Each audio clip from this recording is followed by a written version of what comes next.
Welcome to Bavun recipes. ఇవాళ recipe నల్ల శనగలతో గారెలండి. దీని ప్రాసెస్ ఏంటో వీడియోలోకి వెళ్ళి చూసేయండి.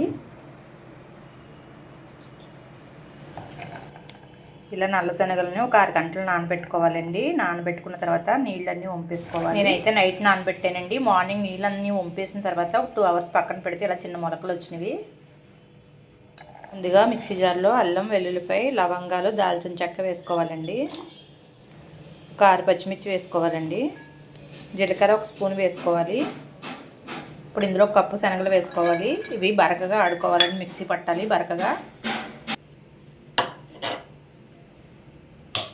ఇలా మిక్సీ పట్టుకోవాలండి.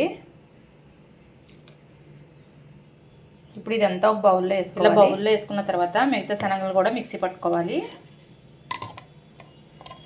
ఇలా మిక్సీ పట్టుకున్న తర్వాత రుచికి సరిపడా సాల్ట్ యాడ్ చేసుకోవాలి. సన్నగా కట్ చేసుకున్న ఉల్లిపాయ ముక్కలు కూడా యాడ్ చేసుకోవాలండి. ఆనియన్స్, సాల్ట్ వేసుకున్న తర్వాత బాగా మిక్స్ చేసుకోవాలి. ఇది మిక్స్ చేసుకునే లోపు ఆయిల్ పెట్టుకోవాలండి డ్రై ఫ్రైకి.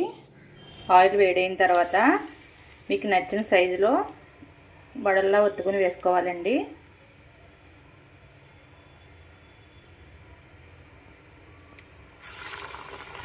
గోల్డెన్ కలర్ వచ్చే వరకు ఫ్రై చేసుకోవాలి. మంట సిమ్లో ఉంచుకోవాలండి. ఇలా వస్తే సరిపోద్ది. రెడీ అయిపోయినాయండి నల్ల శనగల వడలు. మీరు కూడా ఈ ప్రాసెస్లో ఒకసారి ట్రై చేయండి. చాలా అంటే చాలా టేస్టీగా ఉంటాయి. ఈ వీడియో కనుక నచ్చితే లైక్ చేయండి, షేర్ చేయండి. మరిన్ని రెసిపీస్ కోసం సబ్స్క్రైబ్ చేయండి.